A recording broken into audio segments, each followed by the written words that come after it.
ಕಡಿಮೆ ಸಿಬಿಲ್ ಸ್ಕೋರ್ ನಿಂದ ಸಾಲ ಕ್ರೆಡಿಟ್ ಕಾರ್ಡ್ ಅಪ್ಲಿಕೇಶನ್ ರಿಜೆಕ್ಟ್ ಆಗ್ತಾ ಇದೆಯಾ? ಇನ್ನು ಮುಂದೆ ಆಗಲ್ಲ. SBM Z ಕ್ರೆಡಿಟ್ ಕಾರ್ಡ್ ಬಳಸಿ ಈಸಿಯಾಗಿ ಕ್ರೆಡಿಟ್ ಸ್ಕೋರ್ ಅನ್ನ 750 ಗಿಂತ ಜಾಸ್ತಿ ಮಾಡ್ಕೋಬಹುದು. ಇದೊಂದು FD ಆಧಾರಿತ ಕಾರ್ಡ್. UPI ಬಳಸಿ ಕ್ರೆಡಿಟ್ ಕಾರ್ಡ್ ಬ್ಯಾಲೆನ್ಸ್ ಅನ್ನ ಖರ್ಚು ಮಾಡಬಹುದು. FD ಗೆ RBI ಗ್ಯಾರಂಟಿಯೊಂದಿಗೆ 7% ಇಂಟ್ರೆಸ್ಟ್ ಕೂಡ ಸಿಗುತ್ತೆ. 30 ದಿನದಲ್ಲೇ ಕ್ರೆಡಿಟ್ ಸ್ಕೋರ್ ನಲ್ಲಿ ಇಂಪ್ರೂವ್ಮೆಂಟ್ ಕೂಡ ನೋಡಬಹುದು. ಡಿಸ್ಕ್ರಿಪ್ಷನ್ ಹಾಗೂ ಪಿನ್ ಕಾಮೆಂಟ್ ನಲ್ಲಿರೋ ಲಿಂಕ್ ಮೂಲಕ Z ಆಪ್ ಡೌನ್ಲೋಡ್ ಮಾಡಿ. ನಮಸ್ಕಾರ ಸ್ನೇಹಿತರೆ. ಕರೆಂಟ್ ಬಿಲ್, ಹಾಲಿನ ಬಿಲ್ ಹೆಚ್ಚಿಸಿರೋ ರಾಜ್ಯ ಸರ್ಕಾರ ಈಗ ಬೋರ್ವೆಲ್ ಬಳಕೆದಾರರಿಗೂ ಶಾಕ್ ನೀಡೋಕೆ ಮುಂದಾಗಿದೆ. ಬಿಯರ್ ಟ್ಯಾಕ್ಸ್ ಆಯ್ತು, ಈಗ ನೀರ್ ಮೇಲೂ ಚಾರ್ಜ್ ಹಾಕೋಕೆ ಸಜ್ಜಾಗಿದೆ. ಬೋರ್ವೆಲ್ ಹೊಂದಿರೋರು ಇನ್ಮೇಲೆ ಕಡ್ಡಾಯವಾಗಿ ಡಿಜಿಟಲ್ ಟೆಲಿಮೆಟ್ರಿ ಮೀಟರ್ ಅಳವಡಿಸಬೇಕಾಗತ್ತೆ. ನೀವು ಬಳಸೋ ನೀರಿಗೆ ಲೀಟರ್ ಲೆಕ್ಕದಲ್ಲಿ ಸರ್ಕಾರಕ್ಕೆ ದುಡ್ಡು ಕಟ್ಟಬೇಕು. ಅಂತರ್ಜಲ ಬಳಕೆ ನಿರ್ಬಂಧಿಸಲು ಕೇಂದ್ರ ಅಂತರ್ಜಲ ಪ್ರಾಧಿಕಾರ ಮಾರ್ಗಸೂಚಿ ಹೊರಡಿಸಿದ್ದು ರಾಜ್ಯ ಸರ್ಕಾರ ಇದಕ್ಕೆ ಅಸ್ತು ಅಂದಿದೆ. ಹಾಗಿದ್ರೆ ಏನಿದು ಡಿಜಿಟಲ್ ಟೆಲಿಮೆಟ್ರಿ? ಬೋರ್ವೆಲ್ ನೀರಿಗೆ ಎಷ್ಟು ದುಡ್ಡು ಕಟ್ಟಬೇಕಾಗತ್ತೆ? ಯಾರ್ಯಾರು ಕಟ್ಟಬೇಕಾಗತ್ತೆ? ಕಟ್ಟದೇ ಇದ್ರೆ ಏನ್ ಶಿಕ್ಷೆ? ಯಾಕೆ ಸರ್ಕಾರ ಇಂಥ ಕ್ರಮ ಕೈಗೊಂಡಿದೆ? ಎಲ್ಲವನ್ನ ಹೇಳ್ತಾ ಹೋಗ್ತೀವಿ. ಕಡೆ ತನಕ ಮಿಸ್ ಮಾಡದೆ ನೋಡಿ. ಸ್ನೇಹಿತರೆ, ರಾಜ್ಯದಲ್ಲಿ ಅಂತರ್ಜಲ ದುರ್ಬಳಕೆಯಾಗ್ತಿದೆ. ಹೀಗಾಗಿ ಇದನ್ನ ತಡಿಬೇಕು. ಅವಶ್ಯಕತೆಗೆ ತಕ್ಕಂತೆ ನಗರ ಪ್ರದೇಶಗಳಲ್ಲಿ ಕೊಳವೆ ಬಾವಿಯ ನೀರಿನ ಬಳಕೆ ಆಗ್ಲಿ, ಭವಿಷ್ಯಕ್ಕಾಗ್ಲಿ ಅಂತರ್ಜಲ ರಕ್ಷಣೆ ಮಾಡಬೇಕಿದೆ ಅಂತೇಳಿ ಸರ್ಕಾರ ಈ ನಿರ್ಧಾರ ಮಾಡಿದೆ. ನೀರಿನ ಬಳಕೆ ಪ್ರಮಾಣ ಅಳೆಯೋಕೆ ಅಂತಾನೆ ಡಿಜಿಟಲ್ ಟೆಲಿಮೆಟ್ರಿ ಅಳವಡಿಸಿ ದರ ನಿಗದಿ ಮಾಡೋಕೆ ಡಿಸೈಡ್ ಮಾಡಿದೆ. ಅಂತರ್ಜಲ ಬಳಕೆನ ನಿರ್ಬಂಧಿಸೋಕೆ ಕೇಂದ್ರ ಸರ್ಕಾರ ಕೇಂದ್ರ ಅಂತರ್ಜಲ ಪ್ರಾಧಿಕಾರ ಹೊರಡಿಸಿರೋ ಮಾರ್ಗಸೂಚಿಗೆ ರಾಜ್ಯ ಸರ್ಕಾರ ಕೂಡ ಜೈ ಅಂದಿದೆ. ಬೋರ್ವೆಲ್ ನೀರಿಗೆ ವಿಧಿಸಿರೋ ಈ ಶುಲ್ಕದಿಂದ ಸಂಗ್ರಹವಾದ ಹಣ ಸರ್ಕಾರದ ಬೊಕ್ಕಸಕ್ಕೆ ಹೋಗಲ್ಲ. ಬದಲಿಗೆ ಮಳೆ ನೀರು ಕೊಯ್ಲು, ಜಲ ಸಂರಕ್ಷಣಾ ವ್ಯವಸ್ಥೆಗಳಿಗೆ ಬಳಸಲಾಗುತ್ತೆ ಅಂತ ಹೇಳಿದೆ.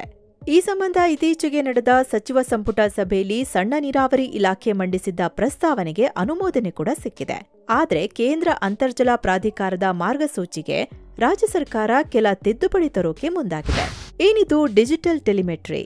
ಫ್ರೆಂಡ್ಸ್, ಬಾಡಿಗೆ ಮನೆ, ಅಪಾರ್ಟ್ಮೆಂಟ್ ಅಥವಾ ಸ್ವಂತ ಮನೆಯಲ್ಲಿ ವಾಸಿಸೋರು ಯಾರೇ ಆಗಿರ್ಬೋದು, ಬೋರ್ವೆಲ್ ಬಳಸ್ತಿದ್ರೆ ಇನ್ಮೇಲೆ ಈ ವಾಟರ್ ಮೀಟರ್ ಅಥವಾ ಟೆಲಿಮೆಟ್ರಿ ಅಳವಡಿಸಿಕೊಳ್ಳೇಬೇಕು. ವಾಟರ್ ಮೀಟರ್ ಅಥವಾ ಡಿಜಿಟಲ್ ಟೆಲಿಮೆಟ್ರಿ ಒಂದು ಡಿಜಿಟಲ್ ಮಾಪಕ. ನೀವು ಎಷ್ಟು ಅಂತರ್ಜಲ ಬಳಸ್ತಿದ್ದೀರಿ ಅಂತ ಇವು ಅಳತೆ ಮಾಡುತ್ತವೆ.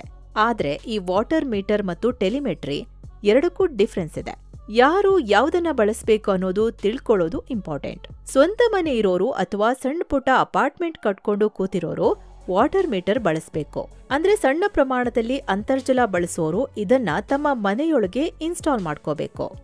ಇದರಿಂದ ಬೋರ್ವೆಲ್ನಿಂದ ಎಷ್ಟು ನೀರು ಹರಿದು ಹೋಗುತ್ತೆ ಅನ್ನೋದು ಗೊತ್ತಾಗುತ್ತೆ. ಮೀಟರ್ ಮೇಲೆ ನೀರಿನ ಪ್ರಮಾಣ ಡಿಸ್ಪ್ಲೇ ಆಗುತ್ತೆ.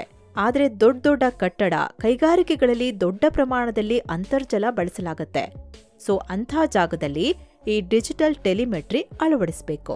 ಇದೊಂಥರ ಸ್ಮಾರ್ಟ್ ವಾಟರ್ ಮೀಟರ್ ಇದ್ದ ಹಾಗೆ. ಅಂತರ್ಜಲ ಎಷ್ಟು ಬಳಕೆಯಾಗ್ತಿದೆ ಅಂತ ರಿಯಲ್ ಟೈಮ್ ಡೇಟಾ ನೀಡುತ್ತೆ. ಇಂಟರ್ನೆಟ್ ಮೂಲಕ ಈ ಡೇಟಾನ ನೇರವಾಗಿ ರಾಜ್ಯ ಅಂತರ್ಜಲ ಪ್ರಾಧಿಕಾರಕ್ಕೆ ಕಳಿಸುತ್ತೆ. ಹೆಚ್ಚು ಬಳಕೆಯಾಗ್ತಿದ್ಯಾ, ಎಲ್ಲಾದ್ರೂ ಲೀಕ್ ಆಗ್ತಿದ್ಯಾ ಅನ್ನೋದನ್ನು ಪತ್ತೆ ಹಚ್ಚುತ್ತೆ. ಯಾರಿಗೆ ಎಷ್ಟು ಶುಲ್ಕ? ಈ ಮೀಟರ್ ಅಳವಡಿಸಿದ ನಂತರ ಯಾರ್ಯಾರಿಗೆ ಎಷ್ಟೆಷ್ಟು ಚಾರ್ಜ್ ಹಾಕಲಾಗುತ್ತೆ ಅಂತ ನೋಡೋದಾದ್ರೆ, ಮೊದಲಿಗೆ ಮನೆಗಳು ಮತ್ತು ರೆಸಿಡೆನ್ಷಿಯಲ್ ಕಾಂಪ್ಲೆಕ್ಸ್ನಲ್ಲಿ ವಾಸಿಸೋರು ಪ್ರತಿದಿನಕ್ಕೆ 25 ಕ್ಯೂಬಿಕ್ ಮೀಟರ್ ಅಂದ್ರೆ 25,000 ಲೀಟರ್ ಅಥವಾ ಅದಕ್ಕೂ ಕಡಿಮೆ ನೀರು ಬಳಕೆ ಮಾಡಿದ್ರೆ ಅಂಥವ್ರಿಗೆ ಕಂಪ್ಲೀಟ್ ಫ್ರೀ. ಅವರು ಯಾವುದೇ ಶುಲ್ಕ ಕಟ್ಟೋ ಹಾಗಿಲ್ಲ. ಬಟ್ 25,000ದಿಂದ 2 ಲಕ್ಷ ಲೀಟರ್ ವರೆಗೆ ಬಳಸಿದ್ರೆ ಪ್ರತಿ 1000 ಲೀಟರ್ಗೆ ₹1 ಕಟ್ಟಬೇಕು. ಅಂದ್ರೆ ಫ್ರೀ ಲಿಮಿಟ್ ಆದ್ಮೇಲೆ ₹1 ಆಡ್ ಆಗ್ತಾ ಹೋಗುತ್ತೆ. ನೀವು 1 ಲಕ್ಷ ಲೀಟರ್ ಬಳಸಿದ್ರಿ ಅನ್ಕೊಳ್ಳಿ, ಆಗ 25,000 ಲೀಟರ್ ವರೆಗೆ ಫ್ರೀ ಇರುತ್ತೆ. ಅದಾದ್ಮೇಲೆ ಪ್ರತಿ 1,000 ಲೀಟರ್ಗೆ ₹1 ಕಟ್ಟಬೇಕು. So over all ₹75 ಕಟ್ಟಬೇಕಾಗತ್ತೆ. ಇನ್ನು ನೀರಿನ ಬಳಕೆ ಪ್ರತಿದಿನಕ್ಕೆ 2 ಲಕ್ಷ ಲೀಟರ್ಗೂ ಅಧಿಕವಾದ್ರೆ ಪ್ರತಿ 1000 ಲೀಟರ್ಗೆ ₹2 ಕಟ್ಟಬೇಕು. ಅಂದ್ರೆ 25,000 ಲೀಟರ್ ವರೆಗೆ ಫ್ರೀ, ಆಮೇಲೆ 2 ಲಕ್ಷ ಲೀಟರ್ ವರೆಗೆ ₹1. ಅದನ್ನ ಮೀರಿದ್ರೆ ₹2 ಚಾರ್ಜ್ ಬೀಳ್ತಾ ಹೋಗುತ್ತೆ. ಹೀಗಾಗಿ ಮೇಲ್ನೋಟಕ್ಕೆ ಸಾಮಾನ್ಯ ಜನರಿಗೆ ಇದರಿಂದ ಹೆಚ್ಚಿನ ತೊಂದರೆ ಇಲ್ಲ. ಕೇವಲ ಅಂತರ್ಜಲ ಎಷ್ಟು ಖರ್ಚಾಗ್ತಿದೆ ಅನ್ನೋ ಡೇಟಾ ತಿಳ್ಕೊಳ್ಳೋಕೆ ಸರ್ಕಾರ ಮುಂದಾಗಿರೋ ಹಾಗೆ ಕಾಣಿಸ್ತಿದೆ. ಆದ್ರೆ ಕೈಗಾರಿಕೆ ಮತ್ತು ಕಾಮಗಾರಿಗಳಲ್ಲಿ ಅಂತರ್ಜಲ ಬಳಕೆಗೆ ಬೇರೆ ಬೇರೆ ಹೆಚ್ಚಿನ ಚಾರ್ಜಸ್ ಇದೆ. ಅಂದ್ರೆ ಆ ಕೈಗಾರಿಕೆಗಳು ಎಲ್ಲಿವೆ ಅನ್ನೋದನ್ನ ಗಮನಿಸಿ ಚಾರ್ಜ್ ಮಾಡಲಾಗುತ್ತೆ. ಸೇಫ್ ಝೋನ್ನಲ್ಲಿ ಇದ್ರೆ, ಅಂದ್ರೆ ಅಂತರ್ಜಲವನ್ನ ಹಿತಮಿತವಾಗಿ ಬಳಸಲಾಗ್ತಿದೆ ಅಂತಾದ್ರೆ ಪ್ರತಿ 1000 ಲೀಟರ್ಗೆ ₹1 ರಿಂದ ₹5 ಚಾರ್ಜ್ ಮಾಡಲಾಗುತ್ತೆ.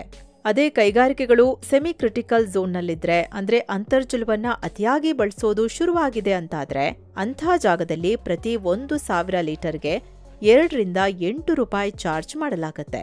ಇನ್ನು ಕ್ರಿಟಿಕಲ್ ಝೋನ್ನಲ್ಲಿ ಇದ್ರೆ ಅಂತರ್ಜಲನ ಸಿಕ್ಕಾಪಟ್ಟೆ ಬಳಸಿ ಅಪಾಯಕಾರಿ ಮಟ್ಟ ತಲುಪಿದೆ ಅಂತ ಕನ್ಸಿಡರ್ ಮಾಡಿ 4 ರಿಂದ 10 ರೂಪಾಯಿ ಚಾರ್ಜ್ ಬೀಳುತ್ತೆ. ನಂತರ ಓವರ್ ಎಕ್ಸ್ಪ್ಲಾಯ್ಟೆಡ್ ಝೋನ್ ಅಂದ್ರೆ ಈ ಜಾಗದಲ್ಲಿ ಅಂತರ್ಜಲ ಮನಸೋ ಇಚ್ಛೆ ಬಳಕೆ ಆಗ್ತಿದೆ, ಇದರಿಂದ ಅಂತರ್ಜಲದ ಕೊರತೆ ಆಗ್ತಿದೆ ಅಂತಾದ್ರೆ ಅಂಥ ಜಾಗದಲ್ಲಿ ಪ್ರತಿ 1,000 ಲೀಟರ್ಗೆ 6 ರಿಂದ 20 ರೂಪಾಯಿ ದಂಡ ಬೀಳುತ್ತೆ. ಸೊ ಆಯಾ ಜಾಗವನ್ನ ನೋಡ್ಕೊಂಡು ಶುಲ್ಕ ವಿಧಿಸೋ ಪ್ಲಾನ್ ಇದೆ. ಅತ್ತ ಇದೇ ತರ ಗಣಿಗಾರಿಕೆ ಯೋಜನೆಗಳಲ್ಲಿ ಕೂಡ ಅಂತರ್ಜಲ ಬಳಸಿಕೊಳ್ಳೋಕೆ ಬೇರೆ ಬೇರೆ ಚಾರ್ಜಸ್ ಅಪ್ಲೈ ಆಗುತ್ತೆ. ಗಣಿಗಾರಿಕೆ ಯೋಜನೆ ಸೇಫ್ ಝೋನ್ನಲ್ಲಿದ್ರೆ ಪ್ರತಿ 1000 ಲೀಟರ್ಗೆ 1 ರಿಂದ 3 ರೂಪಾಯಿ, ಮಿಕ್ಕ ಝೋನ್ಗಳಲ್ಲಿ ಪ್ರತಿ 1,000 ಲೀಟರ್ಗೆ ಸುಮಾರು 7 ರೂಪಾಯಿವರೆಗೆ ಕಟ್ಟಬೇಕಾಗತ್ತೆ. ಅಂದ್ರೆ ಸೆಮಿ ಕ್ರಿಟಿಕಲ್ ಆಗಿದ್ರೆ 2 ರಿಂದ 4 ರೂಪಾಯಿ, ಕ್ರಿಟಿಕಲ್ ಆಗಿದ್ರೆ 3 ರಿಂದ 6, ಹಾಗೆ ಓವರ್ ಎಕ್ಸ್ಪ್ಲಾಯ್ಟೆಡ್ ಆದ್ರೆ 4 ರಿಂದ 7 ರೂಪಾಯಿ ಕಟ್ಟಬೇಕು. ಇನ್ನು ಟ್ಯಾಂಕರ್ ಸಪ್ಲೈಯರ್ಸ್ ಕೂಡ ಅಂತರ್ಜಲಕ್ಕೆ ದುಡ್ಡು ಕಟ್ಟಬೇಕು. ಸೇಫ್ ಝೋನ್ನಿಂದ ನೀರು ಸಂಗ್ರಹಿಸ್ತಿದ್ರೆ ಪ್ರತಿ 1000 ಲೀಟರ್ಗೆ 10 ರೂಪಾಯಿ ಫಿಕ್ಸ್ಡ್ ರೇಟ್. ಸೆಮಿ ಕ್ರಿಟಿಕಲ್ ಆದ್ರೆ 20 ರೂಪಾಯಿ, ಕ್ರಿಟಿಕಲ್ ಆದ್ರೆ 25 ರೂಪಾಯಿ, ಹಾಗೆ ಓವರ್ ಎಕ್ಸ್ಪ್ಲಾಯ್ಟೆಡ್ ಆಗಿದ್ರೆ 35 ರೂಪಾಯಿ ಕಟ್ಟಬೇಕು. ಒಟ್ಟಾರೆ ನೀವು ಎಷ್ಟು ಪ್ರಮಾಣದಲ್ಲಿ ಅಂತರ್ಜಲ ಬಳಕೆ ಮಾಡ್ತಾ ಇದ್ದೀರಿ ಅಂತ ತೋರ್ಸೋಕೆ ಈ ವಾಟರ್ ಮೀಟರ್ ಅಥವಾ ಟೆಲಿಮೆಟ್ರಿನ ಕಡ್ಡಾಯವಾಗಿ ಅಳವಡಿಸಿಕೊಳ್ಳೇಬೇಕು. ಶುಲ್ಕ ಕಟ್ಟದಿದ್ರೆ ಬೀಳುತ್ತೆ ದಂಡ. ಇನ್ನು ಈ ನಿಯಮ ಪಾಲಿಸದೆ ಡಿಜಿಟಲ್ ಟೆಲಿಮೆಟ್ರಿ ಅಥವಾ ವಾಟರ್ ಮೀಟರ್ ಅಳವಡಿಸದೆ ಹೋದ್ರೆ 5,000 ರೂಪಾಯಿಯಿಂದ ಗರಿಷ್ಠ 2 ಲಕ್ಷ ರೂಪಾಯಿವರೆಗೆ ದಂಡ ವಿಧಿಸಲಾಗುತ್ತೆ.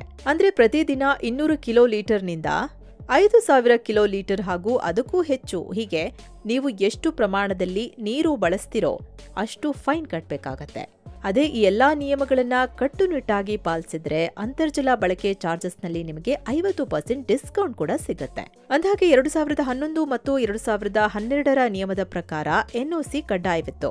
ರಾಜ್ಯ ಸರ್ಕಾರ ಆ ನಿಯಮ ರೂಪಿಸಿದಾಗ ಬಳಕೆ ದರ ನಿಗದಿ ಮಾಡಿರಲಿಲ್ಲ. ಮಾರ್ಗಸೂಚಿ ಉಲ್ಲಂಘಿಸಿದವರಿಗೆ 10,000 ರೂಪಾಯಿವರೆಗೆ ಫೈನ್ ಹಾಕಬಹುದಾಗಿತ್ತು. ಆದ್ರೀಗ ಎನ್ಒಸಿ ಕಡ್ಡಾಯ ಜೊತೆಗೆ ಆ ದಂಡದ ಮಿತಿನ 1 ಲಕ್ಷ ರೂಪಾಯಿವರೆಗೆ ಏರಿಕೆ ಮಾಡಲಾಗಿದೆ. ಸರ್ಕಾರದ ಉದ್ದೇಶ ಏನು? ಸ್ನೇಹಿತರೆ, ಅಂತರ್ಜಲ ಕುಸಿತಿರೋದೇ ಸರ್ಕಾರ ಇಂಥ ಕ್ರಮಕ್ಕೆ ಮುಂದಾಗಿರೋದಕ್ಕೆ ಮುಖ್ಯ ಕಾರಣ. ಅದರಲ್ಲೂ ಅಂತರ್ಜಲ ಕುಸಿಯೋದ್ರಲ್ಲಿ ಬೋರ್ವೆಲ್ಗಳ ಪಾತ್ರ ದೊಡ್ಡದು. ಮುಂಚೆ ಈ ತರ ಪ್ರಾಬ್ಲಮ್ ಆಗ್ತಿರ್ಲಿಲ್ಲ. ಇನ್ಫ್ಯಾಕ್ಟ್ ಈ ಕೊಳವೆ ಬಾವಿ ಕೊರೆಸಿ ನೀರು ತೆಗಿಬಹುದು ಅಂತ ನಮ್ಗೆಲ್ಲ ಗೊತ್ತಾಗಿದೆ 55 ವರ್ಷಗಳ ಹಿಂದೆ. 1970ರಲ್ಲಿ ಯುನಿಸೆಫ್ ಈ ಟೆಕ್ನಾಲಜಿನ ಭಾರತಕ್ಕೆ ತಗೊಂಡ್ ಬಂದಿತ್ತು. ಅವತ್ತಿಂದ ಇದು ವ್ಯಾಪಕವಾಗಿ ಬಳಕೆಯಾಗ್ತಿದೆ. ಕೃಷಿಗೆ, ಕುಡಿಯೋಕೆ, ಕೈಗಾರಿಕೆಗಳಿಗೆ ಎಲ್ಲದಕ್ಕೂ ಬೋರ್ವೆಲ್ ಕೊರೆಯಲಾಗ್ತಿದೆ. ನೀರು ಬೇಕು ಅಂದ್ರೆ ಬೋರ್ ಕೊರೆಸುವ ಅನ್ನೋಷ್ಟರ ಮಟ್ಟಿಗೆ ಕೊಳವೆ ಬಾವಿಗಳು ವ್ಯಾಪಕವಾಗಿ ಹರಡ್ತಿವೆ. ಆರಂಭದಲ್ಲಿ ಈ ಬೋರ್ವೆಲ್ ಕೊರೆಯೋದಕ್ಕೆ ಸ್ಲೋ ರಿಗ್ಗಳು ಇದ್ವು, ನಂತರ ಫಾಸ್ಟ್ ರಿಗ್, ಆದ್ರೀಗ ಸೂಪರ್ ಫಾಸ್ಟ್ ರಿಗ್ಗಳು ಬಂದಿವೆ. ಹೀಗಾಗಿ ಹಿಗ್ಗಾಮುಗ್ಗಾ ಬೋರ್ವೆಲ್ ಕೊರೆಸಲಾಗ್ತಿದೆ. ಸೆಂಟ್ರಲ್ ಗ್ರೌಂಡ್ ವಾಟರ್ ಬೋರ್ಡ್ ವರದಿ ಪ್ರಕಾರ ಭಾರತದಲ್ಲಿ 2023ರ ಮಾರ್ಚ್ ವೇಳೆಗೆ 6 ಕೋಟಿ ಆಕ್ಟಿವ್ ಬೋರ್ಗಳಿವೆ. ಅಲ್ಲದೆ ಪ್ರತಿ ವರ್ಷ 20 ಲಕ್ಷ ಹೆಚ್ಚುವರಿ ಬೋರ್ವೆಲ್ಗಳನ್ನ ಕೊರೆಸಲಾಗ್ತಿದೆ. ಪರಿಣಾಮ ಅಂತರ್ಜಲ ಮಟ್ಟ ಕಮ್ಮಿ ಆಗ್ತಿದೆ. ಆರಂಭದಲ್ಲಿ ಅಂದ್ರೆ 1980ರಿಂದ 2000ನೇ ಇಸ್ವಿ ಟೈಮಲ್ಲಿ ಬೋರ್ ಕೊರೆಸಿದಾಗ 100 ರಿಂದ 200 ಅಡಿಗೆ 5 ಇಂಚು 6 ಇಂಚುವರೆಗೂ ನೀರು ಸಿಗ್ತಾ ಇತ್ತು. ಆದ್ರೀಗ ಕೆಲವೊಂದು ಕಡೆ 1,000 ಅಡಿ ಕೊರೆದ್ರೂ ಕೂಡ 1 ಹನಿ ನೀರು ಸಿಗ್ತಿಲ್ಲ. ಈ ಸಮಸ್ಯೆಗೆ ದೊಡ್ಡ ಕಾರಣ ಅಂದ್ರೆ ನಾವು ಭೂಮಿಯಿಂದ ನೀರು ಬಗ್ಯೋದು ಹೆಚ್ಚಾಗ್ತಿದೆ. ಆದ್ರೆ ಅಷ್ಟೇ ನೀರು ವಾಪಸ್ ಭೂಮಿಯ ಒಳಗೆ ಹೋಗ್ತಿಲ್ಲ. ಮಳೆ ನೀರು ಅಷ್ಟಕ್ಕಷ್ಟು ಅಂತರ್ಜಲ ಸೇರಲ್ಲ. ಹೆಚ್ಚಿನ ಭಾಗ ನದಿ, ಹಳ್ಳಕೊಳ್ಳದ ಮೂಲಕ ಸಮುದ್ರ ಸೇರ್ತಾ ಇದೆ. ಇದರಿಂದ ಒಂದ್ ಕಡೆ ಅಂತರ್ಜಲ ಮಟ್ಟ ಕುಸಿತಾ ಇದ್ರೆ ಸಮುದ್ರ ಮಟ್ಟ ಏರಿಕೆ ಆಗ್ತಾ ಇದೆ. ಹೀಗಾಗಿ ಸರ್ಕಾರ ಅಂತರ್ಜಲ ಬಳಕೆಗೆ ಮಿತಿ ಹೇರದೇ ಇದ್ರೂ ಎಷ್ಟು ಖರ್ಚಾಗ್ತಿದೆ ಅನ್ನೋ ಲೆಕ್ಕ ಪಡೆಯೋಕೆ ಮುಂದಾಗ್ತಿದೆ. ಸೊ ಫ್ರೆಂಡ್ಸ್, ಇದಾಗಿತ್ತು ಬೋರ್ವೆಲ್ ನೀರಿನ ಬಳಕೆಗೆ ಸರ್ಕಾರ ಶುಲ್ಕ ನಿಗದಿ ಮಾಡ್ತಿರೋದನ್ನ ತಿಳಿಸೋ ಪ್ರಯತ್ನ. ಇದ್ರ ಬಗ್ಗೆ ನಿಮಗೇನ್ ಅನಿಸ್ತು ಅನ್ನೋದನ್ನ ಕಮೆಂಟ್ ಮಾಡಿ ತಿಳಿಸಿ. ಮತ್ತೆ ಭೇಟಿಯಾಗ್ತಿರೋಣ. ನಮಸ್ತೆ.